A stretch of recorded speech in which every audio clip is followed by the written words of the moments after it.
might have a disease. You might have an issue. You might have an ailment. We're gonna start the line right there. Are they with her? Are you? Okay, if you get together, come up here. We're gonna start a line right behind these people right here, going down there. I need my wife. Cassandra, would you come up? Who he really is. Not for just now, church. You praise him for that. Yes, they're in the truck in that little black bag.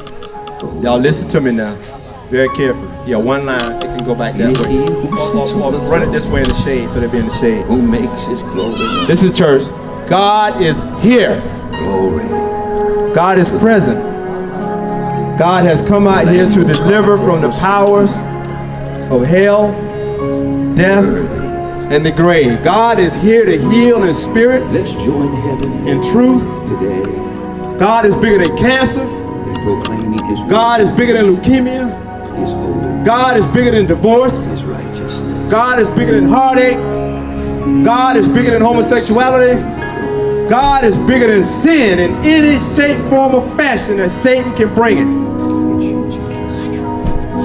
It's in the back part back there. There's another little black bag in the back part back there. It's in one of those compartments on the side. This is prayer oil from Israel.